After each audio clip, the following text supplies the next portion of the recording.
नमस्कार, स्वागत है आप सभी का गणेश एस्ट्रो हेल्प में। मैं हूं आपके साथ डॉक्टर दिलीप और बहुत बहुत स्वागत करता हूं आपका ज्योतिष के इस प्रोग्राम में। इस वीडियो में हम बात करने वाले हैं सिंह राशि वालों के लिए, लियो जो हैं उनके लिए कैसा रहने वाला है साल का पहला महीना जनवरी। क्या ग्रह नक्षत्र हमारे बदल रहे और उसका हमारा क्या प्रभाव हो सकता है हमारे जीवन पर, चाहे वो हमारा कैरियर हो, जॉब हो, पढ़ाई लिखाई हो, धन हो, पैसा हो, ट्रैवल वगैरह हो, या फिर हमारा प्रेम, शादी, विवाह, रिश्ते नाते ये सब हो, या फिर स्पिरिचुअलिटी, अध्यात्म ये सब हो। तो सारा ही जो जीवन के जो क्षेत्र हैं हम उनको देखने वाले हैं।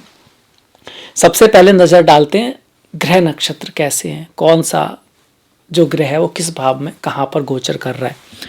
तो अगर हम सिंह को मान के, लग्न मान के, राशि मान के चार्ट बनाते हैं तो इस तरह से हमारे अभी फिलहाल में ग्रह चल रहे हैं। राहु दसम में 10 में चल रहे हैं। राहु जिसके 10 में, दुनिया उसके बस में, ऐसा बोलते हैं, मतलब एक अच्छा गोचर है।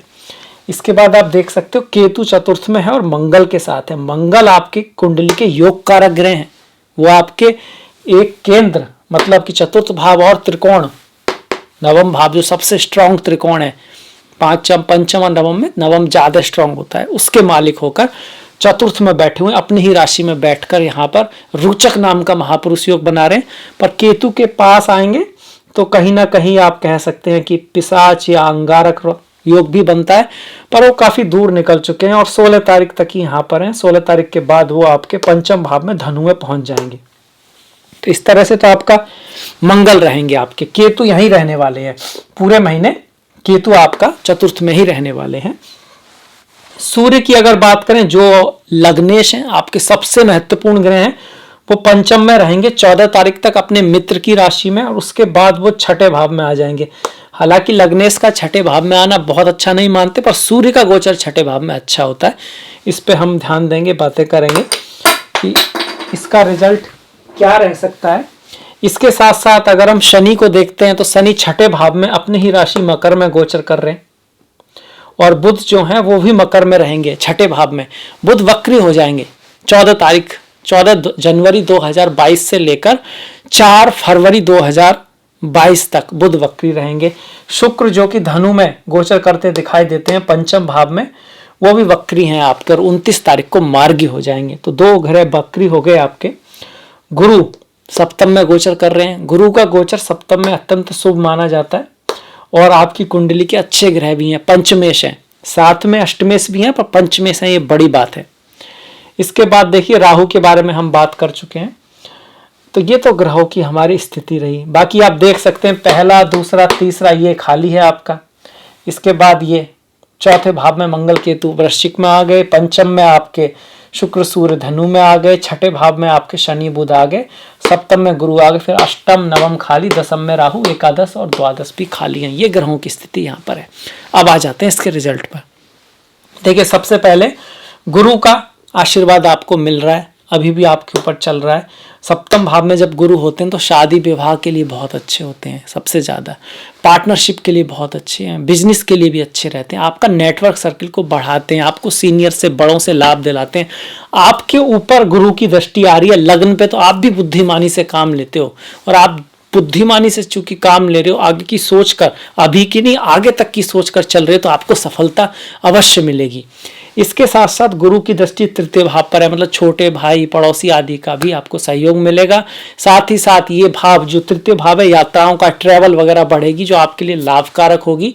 और ये भाव आर्ट का भी है। अगर आपका काम डिजाइन, आर्ट, बॉक्सिंग, क्रिएटिविटी, आप कहेंगे बॉक्सिंग और क्रिएटिविटी, हाथ से हम चित्र बनाते हैं, हाथ से ही बॉक्सिंग भी, तो ये भाव जो है ना हाथों का भी है, छोटे भाई बहनों का है, हाथों का है, फाइन आर्ट्स का है, इंटीरियर डिजाइनिंग वगैरह इन सब का है। तो इस चीज़ के फील्ड में जो लोग हैं उनके लिए अच्छा ये करने वाले हैं, खासकर कब, जब उनकी सिंह राशि होगी। इसके साथ साथ शादी विवाह के साथ साथ गुरु आपको ऐसी कन्या या ऐसा पुरुष, ऐसा जीवन साथी या जीवन संगनी दिला सकते हैं जो एजुकेटेड हो, हाईली क्वालिफाइड हो। हाँ, उसमें थोड़ा सा ईगो हो सकता है, उसमें थोड़ी सी आदत हो सकती है कि भाई किस काम को कैसे करना है बताने की थोड़ी आदत हो।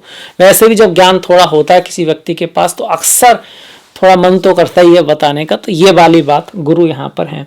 गुरु और क्या कर सकते हैं, पंचमें सप्तम में आ रहा है, प्यार जो है बढ़ने वाला है आपस में। आपस में प्रेम बढ़ेगा, आकर्षण बढ़ेगा। संतान के लिए बहुत अच्छा है, पढ़ाई लिखाई के लिए बहुत अच्छा है। अगर आप स्टूडेंट हैं तो पढ़ाई लिखाई कंपटीशन आदि में आपको विजय दिला सकता है, उसके लिए भी बहुत बढ़िया। बिजनेस के लिए भी अच्छा है। इसके साथ साथ दशम में राहु मतलब बहुत अच्छा किसके लिए, कैरियर के लिए, जॉब के लिए, नौकरी वगैरह के लिए। हालांकि राहु हैं और साथ में मंगल केतु की दृष्टि भी आ रही है, तो महीने में जो है कंपटीशन रहने वाला, टफ महीना रहने वाला, पर अल्टीमेटली आपके लिए जो रिजल्ट पॉजिटिव ही रहेंगे, इस बात की बहुत उम्मीदें हैं। राहु जब दशम में होते हैं तो कभी कभी अचानक से, मतलब जब आपने उम्मीद नहीं की, आपको नहीं लग रहा है कि नौकरी लग सकती है, लग जाती है। आपको नहीं लग रहा है कि आप विदेश जा सकते हो, पर चले जाते हो, क्योंकि राहु दशम से विदेश या तीर्थ यात्रा पर भी ले जाते हैं।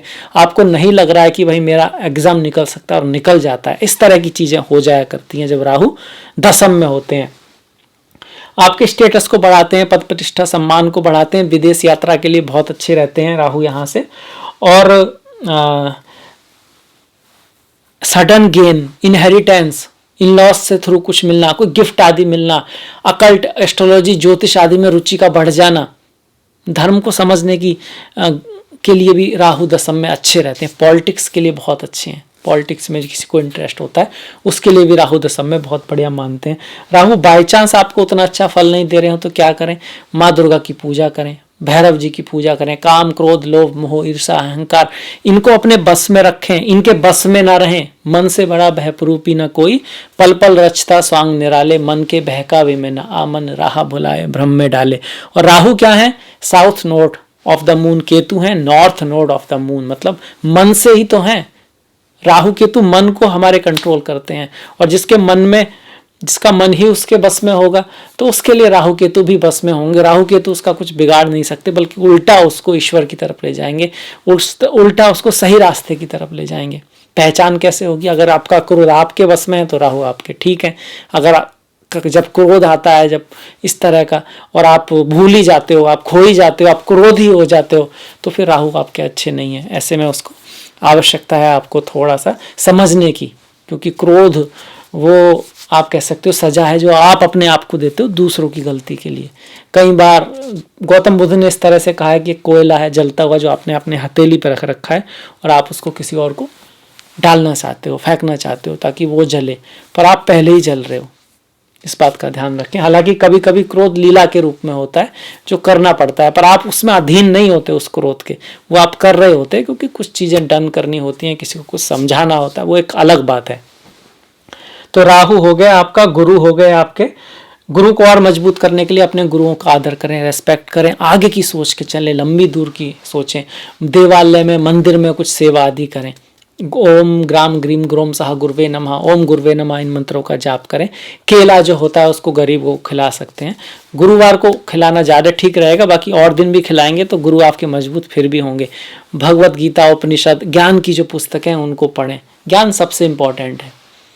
जो जैसे कृष्णा बोलते हैं ना कि जिसको ज्ञान है वो कितना भी उतार चढ़ाव उसकी लाइफ में हो, क्योंकि वो समझता है कि ये दुख है या सुख है, या फिर ये सक्सेस है और ये असफलता है, एक ही सिक्के के दो पहलू हैं। एक ही लहर कभी ऊपर जाती है कभी नीचे जाती है, अंततः समुद्र में ही मिलना है। कुछ ये सब जो भी है वो कहीं ना कहीं ऊपर की लहरों के समान है। जो समझता है कि जो ईश्वर है वो ही सब में है, सब में वो ही है, तो वो कहीं हद तक ये जो उतार चढ़ाव है इसमें बड़ा ही आप कह सकते हो विचलित हुए बिना चल पाता है। और इस मोक्ष का प्राप्ति का मतलब यहाँ पर ये मत समझिएगा कि मृत्यु के बाद उसको मोक्ष मिलता है ज्ञान वाले को, नहीं, वो यहाँ पर भी कितने भी उतार चढ़ाव हो उनको बड़ी इजीली और बहुत अच्छे से रह पाता है। नहीं तो कई लोग बहुत अच्छे से दिखते जरूर हैं पर रहते नहीं है, क्योंकि उनको सबका ज्ञान है पर अपना ही ज्ञान कम है। तो ये बात है, गुरु के लिए ये भी जरूरी है, गुरु को मजबूत करती है ये चीज़ें। इसके साथ साथ बच्चे जो होते हैं ना उनको रेस्पेक्ट देना। गुरुओं को तो सभी देते हैं, बच्चे जो अपने से छोटे हैं, परिवार का अपना ख्याल रखना, उससे भी गुरु आपके मजबूत होते हैं। इसके बाद देखिए मंगल केतु पर आ जाते हैं। घर दिला देंगे आपको, जमीन खरीदवा देंगे आपको, इसका योग बन रहा है। फ्लैट खरीदवा सकते हैं, अगर आपकी प्लानिंग चल रही है तो कुछ ना कुछ ऐसा हो सकता है, घर जमीन से फायदा हो सकता है। आप रियल एस्टेट में हैं, आपका काम इंस्ट्रूमेंट से, अग्नि से कहीं जुड़ा हुआ है, तब भी बहुत बढ़िया। अब्रॉड एजुकेशन के लिए बहुत अच्छे हैं, पर हाँ माता के स्वास्थ्य का थोड़ा ध्यान रखना होगा और जन्म स्थान से दूर जाने का योग बनता है। आपके बंधु, आपके जो पास के जो बहुत करीब मित्र हैं, उनसे थोड़ा डिफरेंस ऑफ ओपिनियन यहाँ पर मंगल केतु का ये जो पिशाच योग है वो बना सकता है। पिशाच योग से डरने की आवश्यकता नहीं है, ये इंट्यूशन भी देता है बहुत अच्छी, और ये व्यक्ति को चीज़ों को टुकड़ों में तोड़ तोड़ के समझने की क्षमता देता है जो हर किसी के पास नहीं होती है। बहुत तेज दिमाग भी कर देता है, बस थोड़ा गुस्सा और इंटेंसिटी बहुत होती है। ऐसे में अगर व्यक्ति के ऊपर विजडम ना हो, देखिए विजडम अलग चीज़ है, स्मार्टनेस अलग चीज़ है। स्मार्ट व्यक्ति जानता है कि क्या कहना है, कोई भी कहोगे कोई बात, उसके पास बहुत अच्छा खूबसूरत आंसर है, वो जानता है, वो स्मार्ट है, उसके पास जानकारी है। पर जो वाइज पर्सन है वो जानता है कहना भी है, नहीं कहना है, क्या हुआ जो मेरे पास आंसर है, जरूरी नहीं है कि कहना जरूरी हो। मंगल केतु का योग है, इसमें मंगल बहुत बढ़िया है, और बढ़ाना चाहते हैं तो हनुमान जी की पूजा करें, बहुत बढ़िया रहेगा। नरसिंह भगवान की पूजा करें, कार्तिकेय की पूजा करें, ये तीनों ही जो है मंगल से बहुत ज़्यादा जुड़े हुए हैं। इसके साथ केतु भी अपनी राशि में है, वृश्चिक उनकी खुद की राशि है, मंगल की भी राशि है, तो इस वजह से ये योग जो है अच्छा ही है, इसको हम बढ़िया योग मानेंगे। ये राजयोग बन रहा है, केंद्र त्रिकोण में केतु बैठे हैं और वो भी केंद्र त्रिकोण के स्वामी के साथ। पर स्टिल गणेश जी की पूजा कर सकते हैं, गुस्सा थोड़ा बढ़ा सकते हैं। इतनी सारी अग्नि चौथे भाव में, मन में थोड़ी व्याग्रता रह सकती है, लक्ष्य के प्रति बहुत ज़्यादा ध्यान न होने की वजह से मन में थोड़ी व्याग्रता रह सकती है। माता के स्वास्थ्य में थोड़ी दिक्कत रह सकती है, कहीं ना कहीं नींद आने में भी दिक्कत यहाँ से कर सकते हैं। तो उसके लिए हनुमान जी की पूजा तो आपका मंगल के लिए, और केतु के लिए आप गणेश जी की पूजा कर सकते हो, श्री मत्स्य अवतार का दर्शन कर सकते हो, मछली को कुछ आप खाना वाना खिला सकते हो, जैसे आटे की गोली है, कुछ ऐसी चीज़ जो उसके लिए अच्छा हो। कुत्तों को आप रोटी वगैरह डाल सकते हो। वो तो मैं तो कहूँगा कि कुत्ता है, गाय है, आपका कौवा है, और जो आसपास जो कुछ पशु पक्षी जीव जंतु हैं उनकी कुछ ना कुछ सेवा आपको ऐसे ही करती रहनी चाहिए, बिना किसी रिजल्ट की इच्छा के। जितना हो थोड़ा बहुत वो आपका जीवन होना चाहिए, क्योंकि वो आप हम सब कहीं ना कहीं एक सबसे जुड़े हुए हैं, और आज हैं कल नहीं है, और वास्तव में यही रियलिटी है। तो ऐसे में एक दूसरे का थोड़ा सा करना तो बनता है। मैं ये नहीं कह रहा कि आप बहुत ज़्यादा कीजिए, आप भावनाएं ही अच्छी रखिए, थोड़ा बहुत ध्यान दीजिए, सही सलाह दीजिए दूसरों को, सही करने की कम से कम एक खरेक्टर हो जाना चाहिए आपका। वो भी रेमेडी के लिए नहीं, आप ही ऐसे हो जाओ, तभी रेमेडी काम करेगी। इसके बाद देखिए सूर्य पर आ जाते हैं, जो कि आपकी लग्नेश पंचम में रह रहे हैं, मतलब क्रिएटिविटी से लाभ होगा, पोजीशन मिल सकती है, पोस्ट आदि के लिए अच्छा है, संतान आपकी बहुत अच्छा करेगी, पढ़ाई लिखाई में आप बहुत बढ़िया कर सकते हो।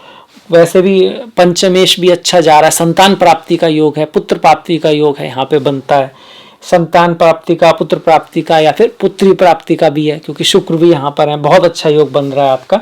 तो सूर्य आपको स्पेकुलेटिव गेन भी करा सकते हैं।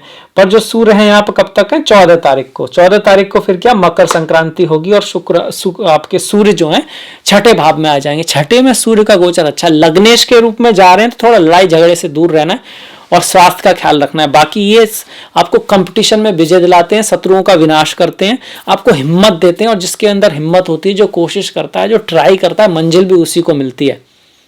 आज तक कोई भी ऐसे ग्रह नहीं हुए कि व्यक्ति ने ट्राई नहीं किया, उसको मंजिल मिल गई, और मिल भी गई तो फिर चली जाएगी। क्यों? क्योंकि वो उसके काबिल ही नहीं है। तो काबिलियत हासिल करनी पड़ती है, मंजिल लाई जाती है, पाई जाती है, आती नहीं है, और गलती से आ जाएगी तो रुकेगी नहीं, क्योंकि आपके अंदर वो टैलेंट होना चाहिए। तो उसके लिए सूर्य यहाँ पर बहुत बढ़िया है। सूर्य यहाँ से आपको विदेश यात्रा करा सकते हैं, हर की खर्चा थोड़ा सा बढ़ा सकते हैं। सूर्य को अच्छा रखने के लिए आपके चूंकि सूर्य लगने से बहुत जरूरी है, राम रक्षा स्त्रोत, आदित्य हृदय स्त्रोत, सूर्य नमस्कार सूर्य को जल देना। सूर्य के गुणों को समझिए, सूर्य ज्ञान है, सूर्य विजडम है, सूर्य नॉलेज है, सूर्य आपका लॉयल्टी है, सूर्य आपका डिसिप्लिन है, सूर्य लीडर है। अच्छा लीडर वो नहीं होता जो अपने आप ऊपर जाना चाहता है, सबको साथ में लेकर ऊपर ले जाना चाहता है, जो सबको रोशनी करना चाहता है कहीं ना कहीं। तो उस तरह की जो क्वालिटीज अपने अंदर डेवलप करेंगे तो आपकी जो रियल जो आपके लग्नेश हैं वो स्ट्रांग होंगे। इसके साथ देखिए शुक्र के बारे में बात करते हैं। शुक्र आपके दशमेश और तृतीय से ट्रांसफर हो सकता है, तबादला हो सकता है, यात्राओं का योग बनता है। अगर आप क्रिएटिविटी के फील्ड में हैं तो आपके लिए कुछ ना कुछ पुराने पार्टनर साथ में आ सकते हैं, पुराने दोस्तों से मुलाकात होने का चांस है। और आपका जो तबादला वगैरह जो हो सकता है वो पहली जगह पर हो सकता है, उसके आसपास हो सकता है। कुछ नए लोग आपकी लाइफ में यहाँ आ सकते हैं। प्रेम के लिए अच्छा है, आपस में जुड़ने के लिए अच्छा है। जो लोग चाहते हैं कि उनके जीवन में कोई जीवन संगनी, जीवन साथी आए, तो उसकी अपॉर्चुनिटी यहाँ पे बन रही है। पंचम भाव प्रेम का ही है, शुक्र प्रेम के कारक हैं, साथ में बैठ गए, उससे बढ़िया क्या बात हो सकती है।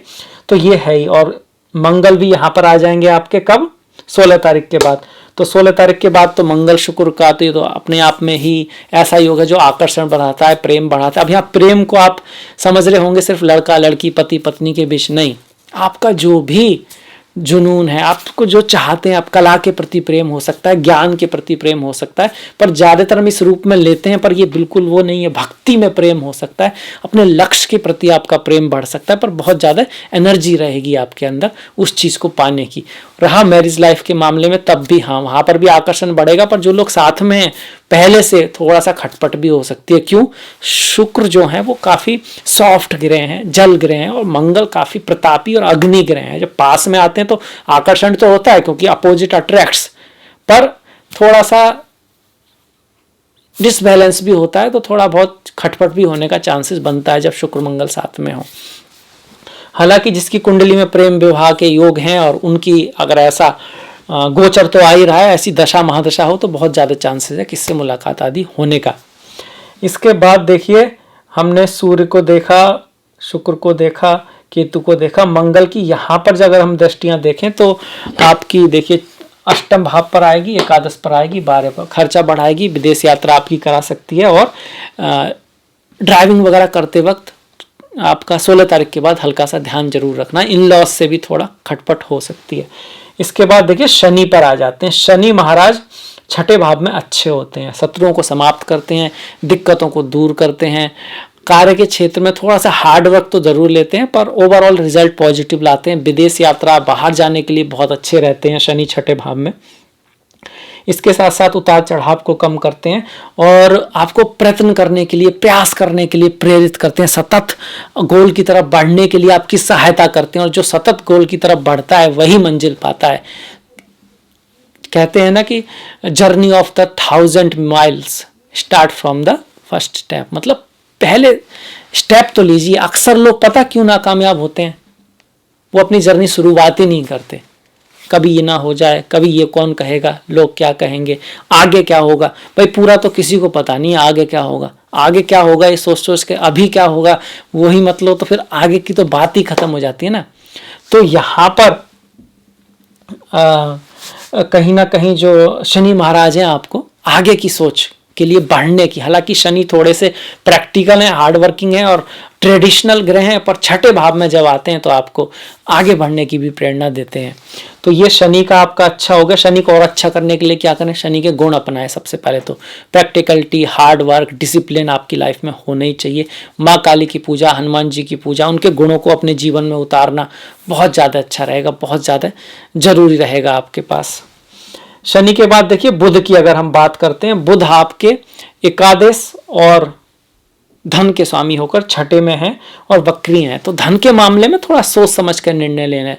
ये नहीं कह सकते कि धन के लिए बेस्ट महीना है ये, थोड़ा सा एफर्ट करना पड़ेगा, हार्डवर्क करना पड़ेगा, सेवा करते रहिए। ये घर सेवा का भी है, पक्षियों की, जीव जंतुओं की, प्रकृति की, माता पिता की, गुरुओं की, उन सब का आशीर्वाद आपके साथ होगा तो धन आपका और ज़्यादा आएगा। अगर आपका काम ही सेवा का है, जैसे आप डॉक्टर हैं, नर्स हैं, आपका होटल है, वो भी एक तरह की सेवा है, आप किसी को खाना वगैरह दे रहे हैं, तो अपनी सेवा में आप जितने डिसिप्लिन रखेंगे, जितना धर्म के पथ पर चलेंगे, जितना उसको सही से अच्छा करने की कोशिश करेंगे, उतना आपका धन आएगा। बाकी धन के मामले में हल्का सा सोच समझ कर निर्णय लेने वाला है। बुध का गोचर छठे भाव में शुभ माना जाता है, पर स्टिल वाणी का थोड़ा सदुपयोग करें, अपनी वाणी को पॉजिटिव लेने की कोशिश करें, हर चीज को पॉजिटिव लेने की कोशिश करें। जैसे किसी को ठोकर लग जाती है ना बाय चांस, तो वो दो तरह से ले सकता है उसको। एक तो ये दिन ही खराब है, शुरुआत में ठोकर लग गई, दूसरा ये अच्छे कर्म सामने आ गए, वरना आज तो गिर भी सकता था। बात दोनों ही सही है, पर दूसरा वाला जो है ना, उसकी चोट भी जल्दी ठीक होगी और मंजिल पे भी जल्दी पहुंचेगा। और जो पहले वाला है उसकी चोट भी, इम्यूनिटी डाउन होगी और शायद आगे वो बढ़े ही ना, क्योंकि दिन ही खराब है। तो ये याद रखिएगा, पॉजिटिव रहिएगा। बुध को वैसे अच्छा करने के लिए ना किन्नरों की सेवा करें, गणेश जी की पूजा करें, पक्षियों को दाना डालें। ये पक्षी, जीव जंतु आस पास ये सारे ही ग्रहों में आपके आ जाते हैं। तो अगर आपका नेचर ही यही हो, अगर आप जीते ही अपने साथ साथ दूसरों के लिए भी हो, तो आपकी रेमेडीज तो बचपन से होती आ रही हैं। तो कोई अगर ग्रह ऐसा कहीं होगा भी तो उसके आने से पहले तो आप उसकी 10 गुनी रेमेडी कर लोगे। इसीलिए आपके धर्म पे पथ पे चलना अपने आप में ही सबसे बड़ी रेमेडी है।